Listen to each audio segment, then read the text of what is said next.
Hi everybody, welcome to today's video. So last week we touched upon assessment, how to get an assessment, what to expect during an assessment, how all that kind of works, and the questions from the DSM-5.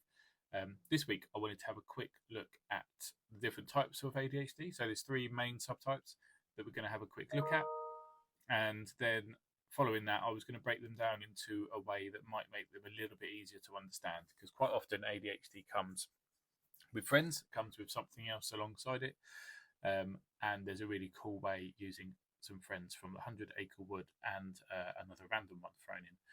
So with ADHD there are three subtypes. So you've got the predominantly inattentive presentation, which was previously known as ADD, attention deficit disorder.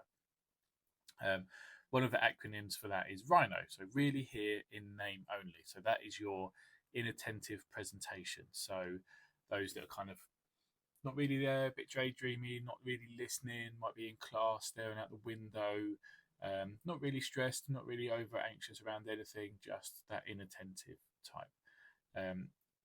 The second one is the predominantly hyperactive or the impulsive presentation. So that is the ones who are kind of no breaks, always on the go, up and down, chaos left everywhere that they've been, toys out all over the place, or desk that's covered in stuff, and just seems to be going all the time, doesn't switch off, doesn't sleep very well, up early, a bit obsessive about things, that predominantly hyperactive presentation. And then you've got the most common one, which is the combined presentation. So this kind of is a mixture of both. So the sometimes inattentive and the sometimes hyperactive and the sometimes impulsive. And this tends to be the one that is diagnosed more commonly.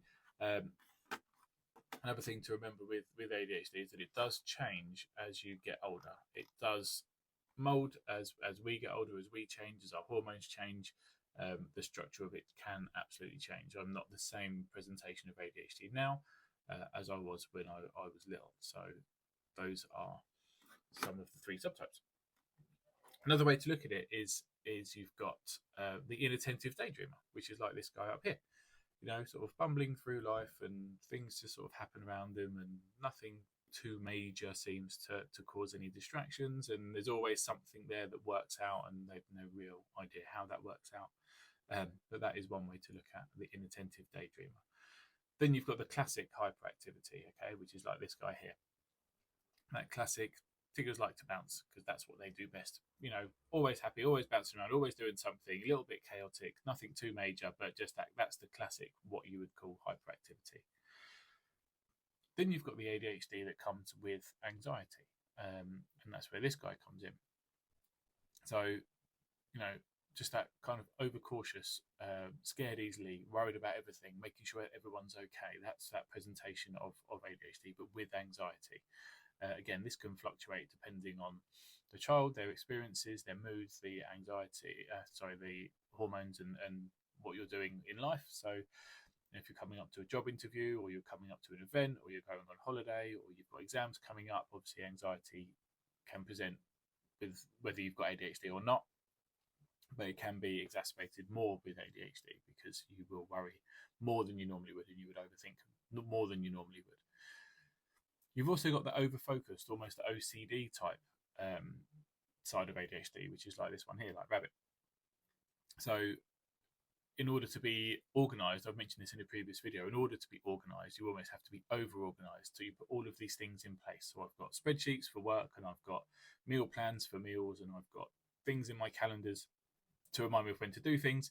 And it almost gets a little bit regimented. But without being regimented, these things wouldn't happen. And these are the common mistakes that we normally kind of make. So that is the kind of over-focused, potentially OCD side of things, where you kind of hyper-focus and just need to get on with things in order to do them. Then you've got the ADHD side with depression. So that's ill, unfortunately, bless him. You know, that thanks for noticing me, everything's bad. And we can very quickly find the negatives with ADHD. So quite often it's said that we need 10 positives to 1 negative. So if you do something what you consider to be wrong, we'll talk all around this in a different video, and rejection sensitivity disorder and things like that. But you need 10 positive things to kind of counteract 1 negative, because we can absolutely fester on that and go spiraling out of control, which nobody wants to do. We don't do it intentionally, But it's just the fact that the brain works so fast and we overanalyze things and we think about the way things are said. So you've got that E or ADHD with depression. And if none of these are managed, and if none of these are supported, and if none of these get the kind of help that they need in as far as the exercise and the diet and the support and everything around them, then you can end up with this guy. And that's, in my opinion, where I was when I was in my kind of early teens. You know, just that Tasmanian devil, like, I'm angry, it's not my fault, I don't know what to do, nobody understands me, I'm bored of everything, I can't do anything right, I get my stuff wrong, I turn up to school without the right books, I don't do my homework because I can't concentrate on it.